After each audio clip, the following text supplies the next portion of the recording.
오늘 본문의 말씀 우리가 잘 아는 말씀이지요. 이 갈릴리 호수는 이 복음의 고장으로 유명합니다. 예나 지금이나 이 갈릴리 호수는 영적인 고향으로서 우리에게 알려져 있지만 또 이 자연적인 지형에 있어서 그 갈리 바다라고 하는 것은 때로는 굉장히 위험한 백길이었다는 것을 우리는 역사적으로 알 수가 있죠. 어느 때는 잔잔한 물결로 감미로운 미소를 내보일 때도 있지만 어느 순간에 돌변해서 성난 파도와 물결로 배를 뒤집을 만큼 세찬 바람이 일어나는 이런 이 바다가 바로 갈릴리 바다인 것입니다.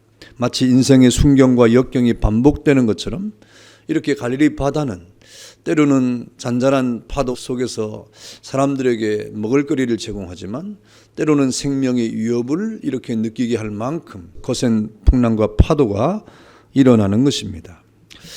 여러분, 이러한 순경과 역경을 반복하는 우리 인생의 길을 걸어갈 때도 역시 이러한 반복된 상황 속에서 우리는 이 땅을 살아가게 되는 것이지요. 성경은 우리에게 이러한 순경과 역경 중에 주님은 역시 순경 중에도 주님이시고 역경 중에도 주님이심을 말씀해 주고 있는 것입니다.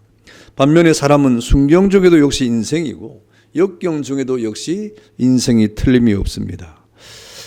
그러나 우리 주님은 순경 중이나 역경 중이나 인생을 인생 되게 하고 다듬고 또 성도를 성도 되게 하는 그런 하나님의 은혜로 우리를 이끌어 주시는 것을 우리 성경을 통해서 자주 만나고 있습니다. 오늘 본문은 예수님께서 이 갈릴리 호수를 지나가던 그의 제자들을 제자 되게 다듬는 한 장면을 우리에게 보여주고 있습니다. 그런 장면에 제자들은 고난 속에 있었고 그 고난을 통과하는 가운데 주님께서 그들을 다듬어 가시는 그런 아주 위대한 장면을 우리에게 보여주고 있습니다. 그러면서 오늘 예수님께서 아주 위대한 음성을 말하시는데 그것이 바로 안심하라. 풍랑이는 바다 속에서도 생명의 위협을 느끼는 가운데서도 여러 가지 환난과 고난 가운데서도 안심하라. 내가 있지 아니하느냐. 두려워하지 말라고 말씀을 하고 있는 것입니다. 이렇게 우리에게 주님의 음성이 들려올 동안 우리는 우리의 삶의 역경 중에나 순경 중에나 관계없이 안심하고 두려워할 필요가 없음을 우리 예수님께서 말씀해 주고 있는 것입니다. 사람들은 때때로 두려움과 걱정으로 살아가고 있지 않습니까? 그러나 통계에 의하면 사람들의 걱정과 근심이라고 하는 것이 거의 89% 90%가 닥치지 않은 미래의 것에 대한 염려와 근심으로 살아가고 있음을 이렇게 우리가 통계적으로 알 수가 있는 겁니다. 우리 예수님은 이러한 말씀 속에서 우리에게 두려워하지 말고 걱정하지 말고 주님을 의지하고 이 땅을 살아가라고 말씀을 하고 있는 겁니다. 여러분, 주님이 이렇게 말씀하신 것은 바로 이러한 항해가 바로 주님께서 명하신 항해였기 때문이다 라고 말씀했습니다. 오늘 본문 22절에 보니까 예수께서 즉시 제자들을 재촉하사 자기가 무리를 보내는 동안에 배를 타고 앞서 건너편으로 가게 하시고 라고 말씀했죠. 오늘 주님께서 그의 제자들을 재촉해서 갈릴리 바다를 밤중에 지나가게 하셨다 그랬습니다. 그래서 제자들은 지금 사실은 갈릴리 바다를 건너갈 마음이 없었던 거죠. 이유는 그 앞서서 오병이어의 기적 속에서 얼마나 이 기적을 베푸는 가운데 이 주님과 함께 제자들의 이름도 높아졌습니다. 제자들의 명예도 높아졌습니다. 사람들에게 아주 인기가 많아졌습니다. 그러니까 그 군중 속에서 적어도 자신의 존재감을 뽐내는 가운데 더 있고 싶은 욕망이 있었지만 주님께서 지금 배를 타고 밤중에 그 바다를 건너가라고 하시는 말씀의 명령을 따라 지금 가는 것이죠. 여러분, 그런데 주님께서 가게 하신 길이었는데 제자들은 항해 중에 바람을 만나서 그 물결로 인해서 고난을 겪고 말았습니다. 주님의 명령을 따라간 길인데 이러한 일이 일어난 것은 얼핏 생각하면 모순같이 보이지 않습니까? 적어도 주님이 가라고 하신 길이고 주님의 명령을 따라 이렇게 간 길인데도 불구하고 이러한 환난과 고난을 만난다고 하는 것은 주님의 말씀과 비추어서 모순된 그러한 역경같이 느껴지는 것입니다. 그러나 우리 주님은 우리 인생보다 멀리 보고 참 지혜로우신 분임을 우리는 깨달아야 됩니다.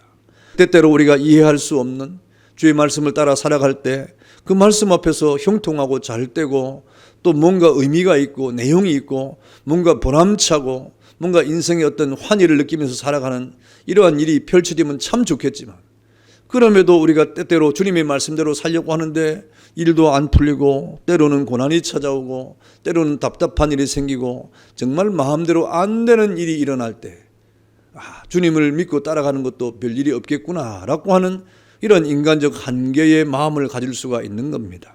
여러분, 그러나 주님은 우리보다 멀리 보는 분입니다. 또 주님은 우리보다 더 지혜로우신 분입니다. 오늘 예수님께서 그 제자들 밤중에라도 재촉해 보내는 이유가 무엇입니까? 그 이유는 앞서 말씀드린 오병이어의 기적 앞에서 이 예수님을 군중들이 붙잡고 임금을 삼으려고 했기 때문에 그렇죠. 그리고 이러한 죄인들의 움직임 속에서 이 제자들의 어떤 이 군중 심리 속에 세속의 물결에 흔들리게 하고 싶지 않기 때문에 예수님께서 이렇게 이 세상의 무리들의 충동적인 허영 속에 떼어놓기 위해서 제자들을 재촉해서 바다를 건너 가게 하신 것입니다. 그 결과 제자들은 항해의 그 길에 해상에서 태풍을 만났고 고난을 겪는 지경에 이르렀던 것이죠. 이것이 사실상 주님의 뜻이었다는 겁니다. 고난을 당하는 것이 이 풍랑이는 바다에 저들이 생명의 위협을 느끼는 것 같지만 그러나 주님의 뜻이었다. 다시 말하면 주님은 그의 제자들의 이런 헛된 세상 권력의 풍파에 시달리게 하는 것보다는 자연계의 풍파 속에서 그들을 다시금 새롭게 하고 그들에게 다시금 하나님의 뜻을 발견하도록 하기 위한 주님의 그런 뜻이 있었던 것입니다. 그러므로 때로는 주님의 명령에 그 주님의 말씀을 따라가는 길에도 바람이 있고 물결이 있을 수 있는 겁니다.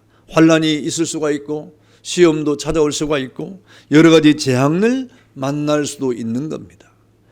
주님이 걸어가신 우리의 어떤 믿음의 길을 걸어갈 때 전혀 어려움이 없는 길이라고 하는 것은 있을 수가 없는 것이죠. 그러나 우리가 그러한 길에서 만나는 환난이 우리에게 있을지라도 때로는 시험이 우리에게 찾아오고 여러 가지 답답한 일을 만날 때도 오늘 주님의 말씀처럼 우리가 안심해야 되는 것은 두려워하지 말아야 하는 것은 바로 우리의 길을 인도하시는 주님께서 그 길을 가라고 하신 길이기 때문에 그렇습니다. 우리의 신앙의 길이 그렇습니다. 우리의 믿음의 길이 그렇습니다. 우리의 믿음과 신앙의 길을 가게 하신 주님께서 때로는 여러 가지 어려움과 환난의 그런 일들을 겪게 하시는 것은 바로 주님이 우리에게 하실 일이 있고 여러분을 더욱더 하나님의 자녀답게 세우기 위한 주님의 뜻이 있음을 깨닫는 은혜가 있기를 축원합니다. 그리고 왜 우리가 두려워하지 말고 안심해야 되는 것입니까? 바로 주님께서 우리를 위해서 기도하고 계시기 때문이다 그랬습니다. 오늘 23절에 보니까 무리를 보내신 후에 기도하러 따로 산에 올라가셨다 그랬습니다. 또 마가복음 6장 46절에도 무리를 작별하신 후에 기도하러 산으로 가셨다 그랬습니다. 사실상 우리 주님의 기도가 우리의 소망입니다. 여러분, 우리가 이 땅을 살아갈 동안에 우리가 서로 기도해주고 또 이렇게 서로 기도의 동맹을 맺으면서 기도 모임을 하는 그런 일들도 있지 않습니까? 그러나 사실상 우리의 기도가 얼마나 힘이 있겠어요. 그럼에도 우리는 기도를 해야 됩니다. 기도를 멈추지 말아야 되는 것은 마땅합니다. 정말 우리의 소망은 우리가 기도하는 것 거기에 있는 것이 아니라 사실은 우리 주님이 우리를 위해서 기도하는 여기에 우리의 소망이 있음을 여러분 늘 깨달아야 됩니다. 지금도 여러분 살아계신 주님께서 저 하늘 보좌에서 우리를 위해서 기도하고 있는 것이 우리의 소망인 거예요. 우리가 붙잡고 이 땅을 살아갈 그런 용기가 바로 여기에 있는 것입니다. 주님은 제자들 세상 권력의 소용돌이 속에서 떼어낼 뿐 아니라 자신도 그 자리에서 떠났고 그리고 고요한 기도의 지성소를 지금 찾고 있지 않습니까? 제자들이 배를 타고 항해하는 중에 바람과 물결로 고난당하고 있는 순간에 주님은 산에서 기도하고 있었다고 그랬습니다. 여러분, 그렇다고 하면 우리는 주님께서 기도하고 있을 동안에 바람과 물결 때문에 두려워하거나 낙심할 필요가 없는 것은 주님이 그 고난과 물결 때문에 고통당하고 있는 제자들을 향한 뜨거운 마음으로 지금도 기도하고 있는 거예요. 지금도 여러분 하늘 보좌에서 여러분을 위해서 기도하고 있다 이 말입니다. 여러분이 만난 형편과 여러분이 만난 그런 여러 가지 어려움과 고난과 또 여러분의 마음의 그 모든 소원들을 주님이 아시고 지금도 기도하고 있음을 우리는 깨달아야 되는 것입니다. 여러분, 우리가 잘 아는 대로 베드로가 사탄의 그러한 충동 앞에 춤을 추지 않았습니까? 사탄이 밀 까부르듯이 시몬 베드로를 흔들었습니다. 예수님께서 잡히시고 재판을 받으시는 도중에 사탄이 베드로의 마음에 들어가서 베드로를 흔들고 밀 까부르듯이 흔들 때 시몬 베드로가 3번이나 주님 앞에 맹세하고 저주하면서 주님을 모른다고 부인하지 않습니까? 이것은 베드로의 본 마음이 아니라 사탄의 시험을 받은 마음이 그렇게 된 것입니다. 그러나 주님께서 베드로에게 뭐라고 말씀하십니까? 내가 너의 믿음이 떨어지지 않기를 위해서 기도했다 그랬어요. 누가복음 22장 32절에 보니까 내가 너를 위하여 내 믿음이 떨어지지 않기를 기도하였느니 너는 돌이킨 후에 내 형제를 굳게 하라 그랬습니다. 이미 주님은 아시는 거죠. 우리보다 앞서 주님은 모든 것을 아시는 분입니다. 그래서 베드로가 사탄의 충동 때문에 주님을 배신할 것도 알았어요. 그러나 주님은 베드로를 굳게 붙잡고 계신 분 아닙니까? 그 베드로를 위해서 기도하셨다고 했습니다. 그러면서 예수님께서 베드로에게 내가 너를 위해서 기도하고 있는데 믿음이 떨어지지 않기를 위해서 기도했다. 예수님은 모른다고 부인했으니 믿음이 떨어진 것 같은데 주님은 떨어지지 않기를 위해서 기도했다고 그랬어요. 다시 말하면 믿음이 전혀 없어지지 않았다 이 말입니다. 겨자씨만한 믿음이 있다고 하면 여러분 어떤 일이 벌어집니까? 이 산을 명하여 바다에 던주리라 그랬어요. 베드로에게는 적어도 겨자씨만한 믿음의 그런 그 내용이 있었던 겁니다. 주님을 모른다고 부인은 했으나 주님을 모른다고 하는 저주하면서 부인을 했지만 전혀 믿음이 없는 존재가 아니었다 이 말입니다. 여러분 때때로 우리가 이 땅을 살아갈 동안에 전혀 믿음이 없는 것처럼 우리가 행동할 때가 얼마나 많습니까? 저 사람이 정말 믿음이 있나? 정말 저 사람이 믿음 있는 사람이 저렇게 하는가? 라고 여길 정도로 우리가 얼마나 그런 일들을 많이 봅니까? 신앙생활을 오래 하든지 작게 하든지 정말 믿음 있는 행동이 저렇게 하는 것인가 라고 우리가 여기질지 모르지만 그러나 우리가 주님의 기도를 받을 동안에 주님이 여러분을 붙잡고 있을 동안에 여러분의 믿음이 떨어지지 않기를 위해서 기도할 동안에 우리는 결코 믿음이 없는 존재가 아니라 겨자씨만한 믿음을 통하여 하나님의 크신 일들을 감당할 하나님의 백성임을 믿기를 축원합니다. 주님의 때에 그 사람을 들어 쓰시는 거예요. 우리 사람의 생각은 믿음이 있나 싶지만 그러나 주님은 믿음이 있다고 선언하고 있는 겁니다. 믿음이 있다 이 말입니다. 그래서 베드로가 그렇게 사탄의 이 충동 때문에 주님을 3번 모른다고 배반한 정말 기가 막힌 일을 했지만 여러분 그러나 돌이킨 이후에 형제를 굳게 하라고 하는 주님의 말씀처럼 결국 베드로는 주님의 기도처럼 돌이켜 회개하고 주의 형제를 굳게 하는 주님의 그 수제자로서 그 사명을 감당하지 않습니까? 주님은 우리의 그 중심까지 다 보고 계신 분이에요. 우리는 미처 사람의 중심을 보지 못하지만 겉으로 드러나는 것을 보고 판단하고 겉으로 보여지는 것을 보고 우리가 이렇게 정죄하기도 하고 겉으로 드러나는 것을 보고 우리가 이렇게 비난을 하고 비판을 할 수 있을지는 모르지만 주님은 그렇지 않다 이 말입니다. 그래서 오늘 주님께서 제자들을 위해서 지금 기도하고 있지 않습니까? 이것이 우리의 소망인 것을 깨닫기를 축원합니다. 지금도 주님은 우리를 붙잡고 기도하고 계신 분이에요. 중요한 것은 주님이 나를 위해서 기도하고 있음을 깨달아야 된다는 겁니다. 주님이 나를 위해서 기도하심을 우리는 돌이켜야 된다는 것입니다. 회개를 해야 된다는 것입니다. 그리고 다시금 일어나야 된다는 것입니다. 그리고 주님 앞에 새 힘을 얻고 주님 내게 명하신 그 길을 향하여 걸어가야 된다고 하는 말씀을 지금 하고 있는 것입니다.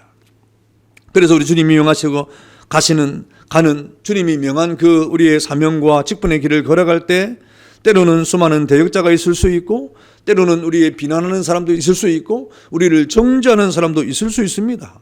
그러나 우리가 그것을 두려워하지 않는 것은 주님이 우리를 위해서 대신 죽으셨을 뿐 아니라 지금도 하나님 보좌 우편에 계시면서 우리를 위해서 기도하시기 때문에 우리는 두려워하지 아니하고 낙심하지 아니하고 또다시 일어날 힘과 용기를 얻게 되는 것입니다.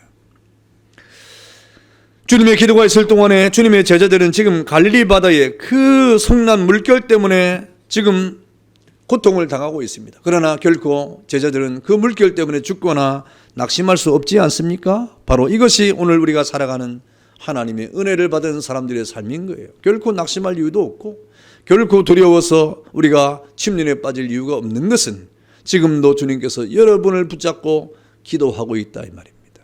이런 주님의 기도가 있을 동안에 우리는 안심하고 이런 기도가 있을 동안에 우리는 두려워하지 않는 하나님의 백성이 되는 것입니다.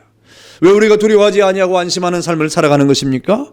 오늘 주님께서 고난당하는 제자를 위해서 기도할 뿐 아니라 그들을 위해서 바다 위를 걸어오고 계시기 때문에 그렇다 그랬습니다. 오늘 25절과 26절에 보니까 밤 사경에 예수께서 바다 위로 걸어서 제자들에게 오시니 제자들이 그가 바다 위로 걸어오심을 보고 놀라 유령이라 하며 무서워하여 소리 지르거늘 그랬습니다. 이 밤 사경은 유대인의 시간과 로마인과 헬라인의 시간이 좀 다릅니다. 다르나 대략적으로 새벽 3시부터 6시 어간을 우리가 말하는 것이죠. 그런데 이 어간에 갈릴리 바다에 세찬 바람 때문에 풍랑이 일어났습니다. 그리고 제자들은 극도의 사경을 헤매고 있을 때 이런 환경이 벌어진 것입니다. 그런데 주님은 그 세찬 바람과 물결을 지금 걸어서 오고 있다 그랬습니다. 여기 걷다라고 하는 것은 여러분 이 아주 유유하게 그리고 산책을 하는 것처럼 걸어오신다 이 말이거든요. 그러니까 지금 풍랑과 바람 때문에 제자들은 지금 배가 뒤집힐 정도로 고통과 생명의 위협을 당하는 그러한 이 바다에 놀이 뛰고 있는데 주님은 그런 그 바다에 아무 동요나 압박이나 불안감이 없는 걸음을 걷고 있다 이 말입니다. 여러분 정말 그 바람과 그 물결과 그리고 제자들이 겪고 있는 고난의 장면과 예수님이 걸어오시는 모습은 정말 대조적인 모습을 띠고 있는 겁니다. 지금 제자들은 죽겠다고 소리를 지르고 있는 거예요. 그리고 정말 사경을 헤매고 있는 겁니다. 그런 이 갈릴리 바다의 현상과 제자들의 모습과는 전혀 다르게 주님의 그 걸음은 그야말로 여유가 있고 그리고 유유히 산책을 하면서 걸어오고 계신 것입니다. 여러분 왜 그렇습니까? 우리 주님은 만물을 다스리시는 분이에요. 그 만물을 창조하실 뿐 아니라 다스리시는 주님입니다. 다시 말하면 주님은 자연계가 흔들리는 것에 영향을 받지 않습니다. 그리고 이 자연계에 얽매이는 분도 아닙니다. 과연 주님은 자연계의 왕이실 뿐 아니라 그 모든 것을 다스리시는 분임을 우리는 알아야 되는 겁니다. 우리가 이 세상에서 고난을 당한다고 해서 주님도 마찬가지의 환경적 고난을 당하는 분이라고 생각하면 큰 오산입니다. 우리가 이 세상에서 환난을 당한다고 해서 주님도 이 환난에 어쩔 수 없다고 여기는 것은 큰 오산입니다. 여러분 성경에 얼마나 많은 가운데 이러한 주님의 기적 속에서 이 땅에 사람들이 만나는 괴로움과 눈물과 아픔과 고통과 심지어 죽음에 이르기까지 이 사람들이 만나는 모든 고난 가운데서도 우리 주님께서는 전혀 영향을 받지 않는 분임을 우리가 보고 있지 않습니까? 주님은 이러한 자연계 현상에 전혀 아무런 영향도 받지 않는 분임을 다시 한번 보여주고 있는 것입니다. 도리어 예수님은 바람과 바다를 부리시는 분입니다. 왜냐하면 그것들을 창조했기 때문입니다. 그리고 통치하고 보존하고 섭리하시는 분이기 때문에 그렇습니다. 그래서 바람과 바다도 그 앞에서 순종할 수밖에 없는 거예요. 그래서 33절에 보니까 하나님이신 그의 신성이 드러나는 가운데 여러분 그 모든 것이 잔잔해지니까 제자들이 깜짝 놀라서 하는 말이 그는 진실로 하나님의 아들이라고 고백을 하고 있지 않습니까? 이렇게 만물을 창조하시고 다스리는 주님이 우리를 향하여 걸어오신다. 여러분을 향해서 찾아오신다 이 말입니다. 여러분의 심령에 그 지성소에 우리 주님께서 찾아오신다 이 말입니다. 그리고 여러분의 마음의 문을 영혼의 문을 놓고 하시는 것입니다. 여러분 그때 우리는 어떻게 됩니까? 영접해야 되죠. 주님의 그 오심에 대하여 마음을 활짝 열고 영접해야 됩니다. 여러분 그런 동안 우리는 낙심하거나 두려워할 필요가 없는 것이 아니겠습니까? 바로 주님이 우리를 위해서 기도하실 뿐 아니라 위기의 순간에 우리를 향해서 걸어오신 자비하신 주님이 계시기 때문에 여러분 우리는 결코 두려워하거나 낙심하지 아니하고 안심한 그런 삶을 살아가야 되는 겁니다. 여러분에게 어떤 두려움이 있습니까? 낙심이 있습니까? 사람은 자주 낙심해요. 사람은 자주 두려움에 빠져요. 그런데 그 낙심과 두려움이라고 하는 것은 실체가 없어요, 사실상. 우리가 미리 두려워하고 미리 낙심하고 미리 걱정함으로 정말 하지 않아도 될 걱정과 근심 때문에 우리가 시간을 허비할 수도 있고 또 여러분의 정력을 소비할 수도 있는 겁니다. 여러분 그럴 때 우리는 더욱더 주님을 의지하고 빨리 주님 앞에 영의 회복을 통하여 하나님의 은혜 안에 거해야 되는 것입니다. 주님이 찾아오시지 않습니까? 주님이 여러분의 영혼을 놓고 하지 않습니까? 여러분의 그 은혜 가운데 여러분을 세우기 위해서 모든 환난과 고난 가운데 자유하게 하기 위해서 자비하신 주님이 지금 찾아오고 있다 이 말입니다. 여러분 우리가 얼마나 귀한 존재라고 찾아오겠어요? 우리가 어디 사는지 뭐 누가 압니까? 여러분이 어디 산다고 하면 누가 알겠어요? 아무도 모르죠. 그런데 만왕의 왕 되신 주님께서 여러분이 어디 있는지를 잘 아시고 찾아오셔서 내가 너를 사랑한다 이 말입니다. 내가 너를 위해서 십자가에 죽었다 이 말입니다. 내가 너를 사랑함으로 지금 너의 환난과 고난을 알고 있는데 내가 너를 위해서 기도하고 있다. 그러니 두려워하지 말고 낙심하지 말고 안심하라 라고 주님께서 말씀하시는 그 주님의 영의 음성을 듣는 여러분 되기를 축원합니다. 그리고 주님께서 오늘 우리에게 안심하라, 너희 두려워하지 말라고 하시는 말씀은 바로 주님이 우리의 여호와시기도 하며 또 주님께서 우리에게 오라, 내게로 오라고 명령하시기 때문입니다. 오늘 27절에 보니까 예수께서 즉시 이르시되 안심하라, 너희 두려워하지 말라 그랬습니다. 내가 있다, 나다 이 말입니다. 여러분 여기서 I am이라고 하는 난이라고 하는 말은 출애굽기 3장 14절에 이 모세를 향해서 여호와 하나님께서 하시는 말씀과 동일한 것입니다. 나는 스스로 있는 자니라 라고 말씀하신 것과 같은 의미가 되는 것입니다. 그래서 주님은 항상 자신을 향하여 나라고 하는 자기 선언을 하지 않습니까? 나라고 하는 자기 선언을 하심으로 자신이 어떤 존재인가를 우리에게 나타내 주고 있는 것입니다. 두려워하고 있는 그 제자들에게 내다 이 말입니다.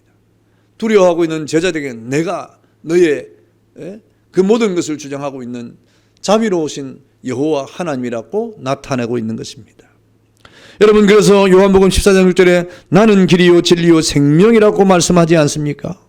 여러분 계속해서 요한복음 11장 25절에는 나는 부활이요 생명이다 그랬습니다. 아무나 할 수 있는 말이 아니죠. 누가 사람 가운데 내가 부활이고 내가 생명이라고 말하는 사람이 있습니까? 내가 길이요 진리요 생명이라고 말하는 사람이 있으면 그런 사람이 혹은 있어요. 이단 가운데. 그런데 그 길을 가봐야 길도 아니고 생명도 아니고 진리도 아님을 우리는 역사적으로 지금 다 이렇게 알고 있지 않습니까? 오직 주님만이 길이요 주님만이 진리요 주님만이 생명임을 우리는 기독교의 천년 역사와 또 계속되는 하나님의 나라 운동 속에서 깨닫고 있지 않습니까?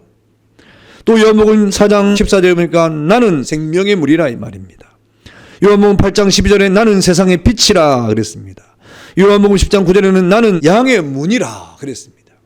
그리고 요한복음 10장 11절에는 나는 선한 목자다 그랬습니다. 요한복음에는 나는 하나님의 아들이요 아니 나는 곧 하나님이라고 아예 자신이 하나님임을 밝히고 있지 않습니까? 이렇게 주님은 자신을 밝히기에 아주 자신이 있었습니다. 이렇게 주님은 자신의 성품과 그 속성을 드러내는 일 앞에 거짓이 없었습니다. 진실했습니다. 왜 그렇습니까? 이 세상에 있는 사람들이 주님을 따라오는데 전혀 불편함이 없고 이렇게 주님을 따라오는 일 앞에 전혀 마음에 꺼리낌이 없도록 주님은 자신을 드러내시고 이렇게 말씀하시고 자신을 이렇게 나타내신 것입니다. 이렇게 스스로 계신 여호와신 주님이 지금 제자들이 겪는 고난의 현장에 도착하셨다 이 말입니다.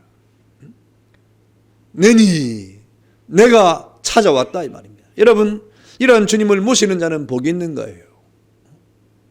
영접하는 자 그 이름을 믿는 자는 하나님의 자녀가 되는 권세가 있다고 하지 않았습니까?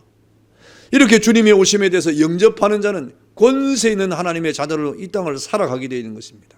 여러분 그 권세가 무엇입니까? 하나님의 나라의 말을 하고 또 여러 가지 기적을 체험하는 가운데 성령의 충만함으로 주님의 선한 역사를 드러내는 놀라운 일들을 하게 된다 이 말입니다.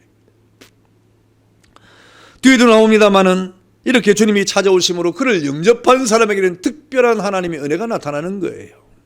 그리고 주님께서 그의 음성을 들려주셨는데 주님이 물 위에 걸어오시는 모습을 보고 유령인 줄 알았던 제자들이 자신과 다르니까 자신들은 죽겠다고 지금 이 풍랑이는 바다 속에서 정신이 없이 사경을 헤매고 있는데 정말 전혀 영향을 받지 아니하고 유유히 걸어오시는 그런 주님의 모습을 보고 이건 사람이 아니라 유령이다 라고 판단을 했던 것입니다. 그런데 제자들이 그분이 가까이 오심을 보고 유령이 아님을 알았습니다. 안심하라, 너희 두려워하지 말라고 하시는 주님의 음성을 듣고 유령이 아님을 알았습니다. 그때 베드로가 하는 말이 무엇입니까? 만일 주님이시거든 나를 명하사 무리로 오게 하소서라고 하자 예수님께서 오라고 말씀하지 않습니까? 그때 베드로가 겁도 없이 세찬 바람과 그 바다 가운데 이 풍랑이 미친 듯이 이렇게 출렁이는 그런 바다를 지금 걸어서 주님께로 가고 있는 아주 통쾌한 장면이 지금 나타나고 있습니다. 이거는 있을 수 없는 일이에요. 바람이 잔잔해진 것이 아닙니다. 풍랑이 그친 것도 아닙니다. 물결이 잔잔해진 것도 아닙니다.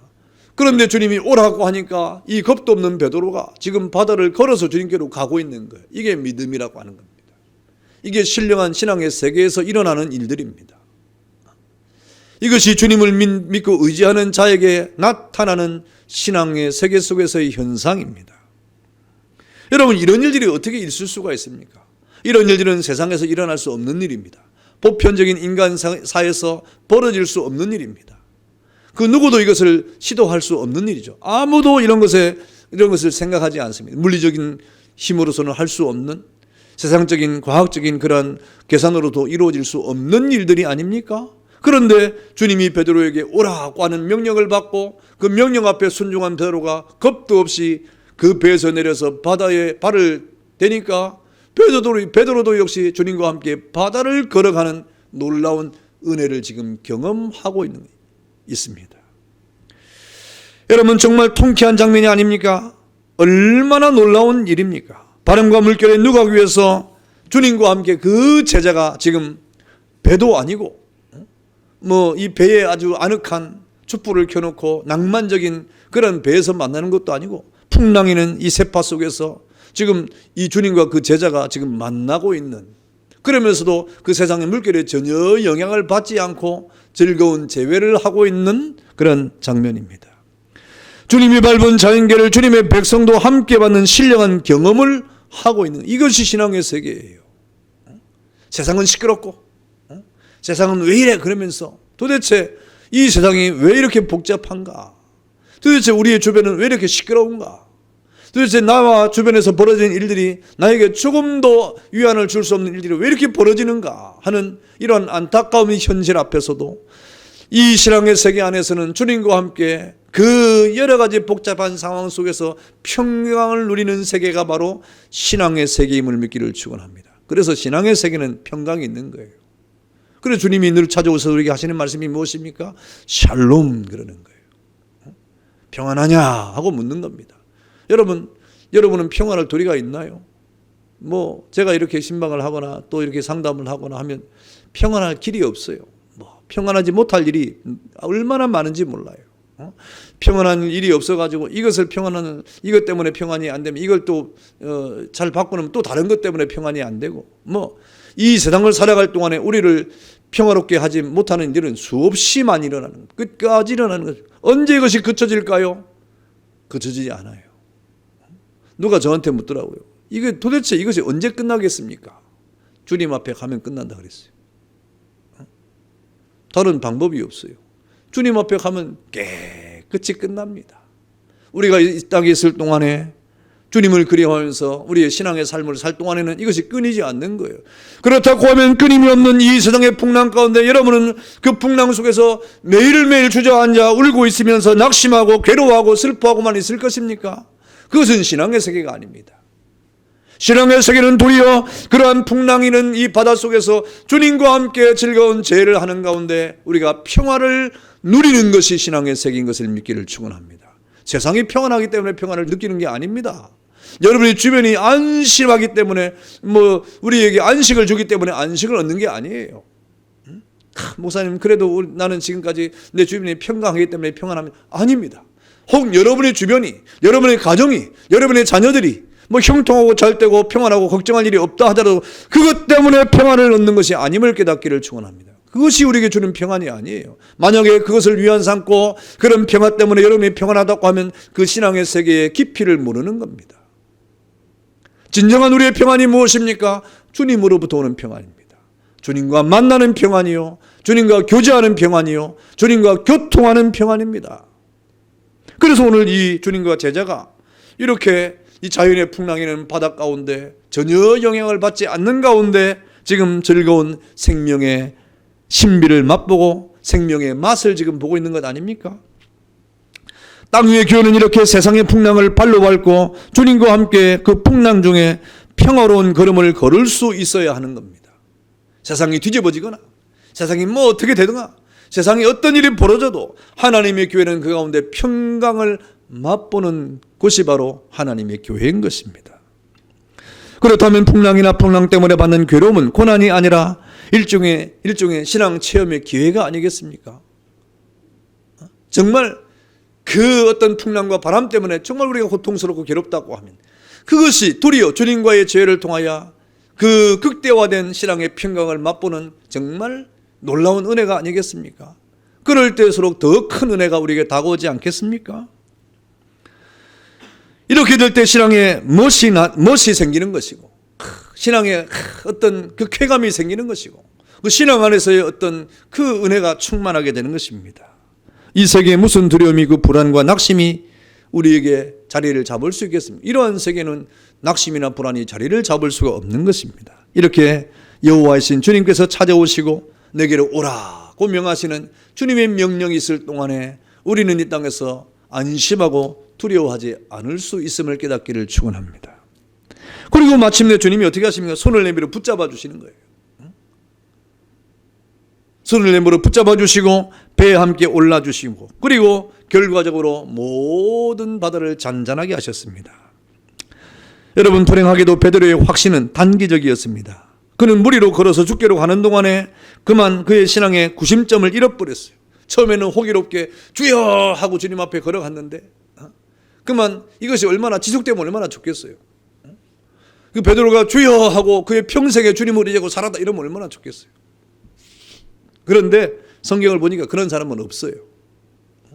주여 하다가도 좀 있다가 폭 빠지고 꼴칵 주여 하다가 꼴칵 참. 그런데 빨리 안 이러면 죽습니다. 빨리 물에서 빨리 올라와야 돼요. 왜 그렇습니까? 그가 주님을 보고 걸어갈 동안에는 그 풍랑의 영향을 받지 않았는데 그만 그가 물속으로 빠져 들어가는 것은 바로 바람을 보고 두려워하고 무서워했다 그랬습니다. 다시 말하면 주변을 봤다 이 말입니다. 자신을 힘들게 하고 자신을 괴롭게 하고 자신을 아프게 하는 것을 보니까 못 견디는 거예요. 못 견디는 거예요. 사람은 그렇습니다. 저도 마찬가지고 여러분도 마찬가지고 우리를 힘들게 하거나 괴롭게 하거나 여러 가지 아픔을 주는 그러한 이런 존재들에 대해서 우리가 인식을 하는 순간 우리는 마음이 두근거리게 돼 있어요. 걱정이 찾아오고 그것 때문에 뭐 이렇게 안정이 안 되고 불안하고 그렇게 돼 있는 거예요. 사람은 그런 감정을 가지고 있기 마련입니다.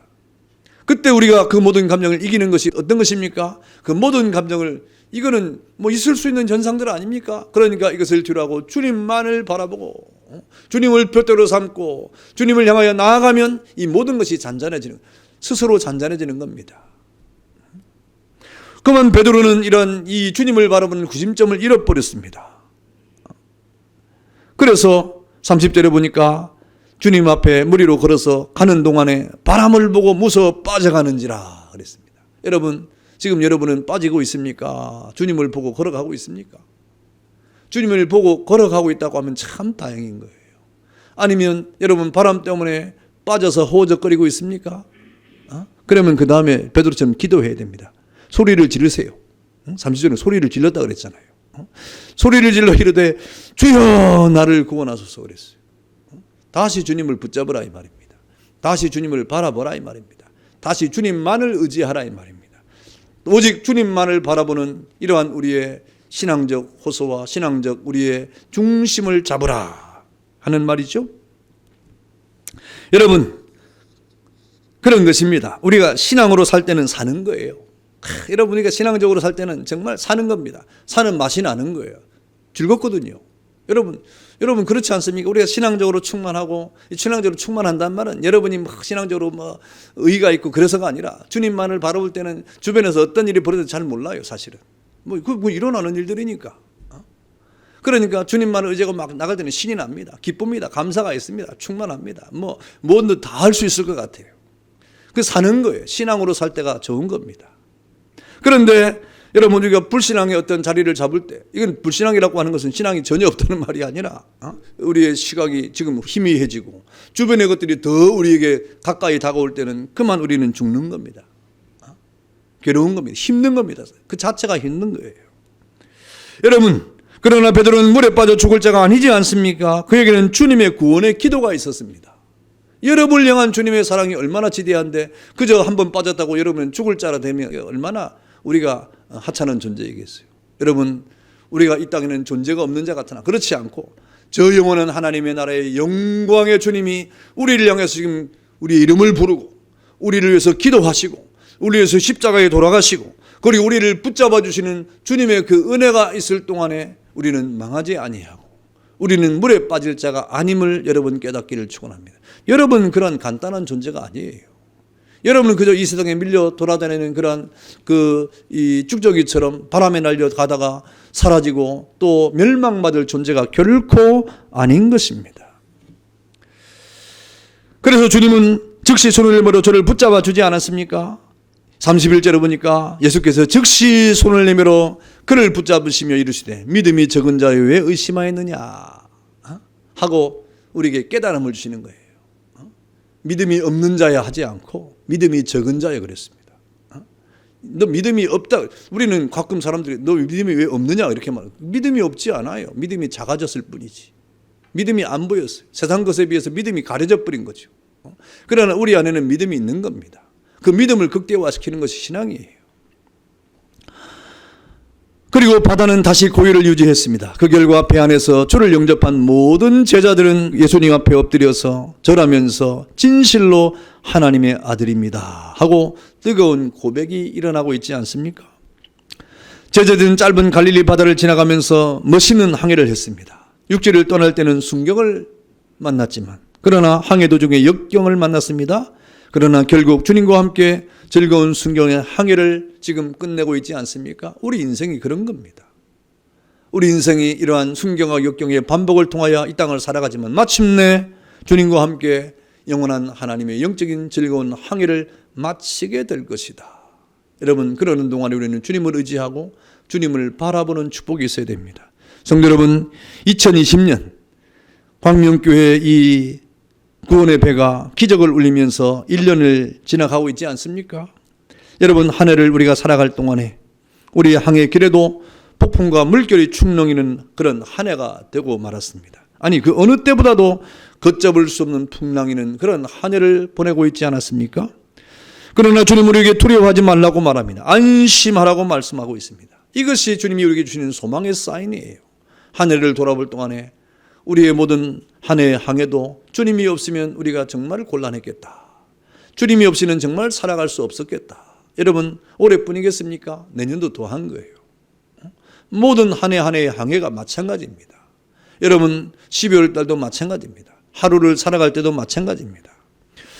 그 역사의 주인은 바로 우리 주님이십니다. 우리가 주인이 아니라 우리 주님이 역사의 주인입니다. 주님께서 우리를 위하여 기도하고 또 주님께서 우리를 위해서 걸어오시고 또 주님께서 우리를 무리로 오라고 명하시는 이러한 거룩한 은혜와 주님 우리를 붙잡으시는 그런 신령한 은혜가 있을 동안에 우리는 비록 이 땅에서 풍랑을 만나고 때로는 바람 속에서 허덕이고 때로는 주저앉아 울고 있을 때도 우리에게 소망이 되는 것은 이러한 전능하신 주님이 우리 편에 계셔서 여러분의 영혼을 다시 깨우시고 여러분에게 새 힘을 주시는 은혜가 있기 때문임을 믿기를 축원합니다. 다만 우리는 주님 앞에 어떻게 됩니까? 주여, 나를 불쌍히 여겨주세요. 주여, 진실로 하나님의 아들입니다. 주님은 나의 주이십니다. 주님은 나의 생명이십니다. 주님은 나의 기쁨입니다. 나의 소망이십니다. 나의 빛이십니다. 하고 주님 앞에 엎드려서 주님을 인정하고 주님과 함께 정말 즐겁고 기쁘고 감사가 넘치는 그러한 항해를 하는 여러분 되시기를 주의 이름으로 축원합니다. 기도하겠습니다.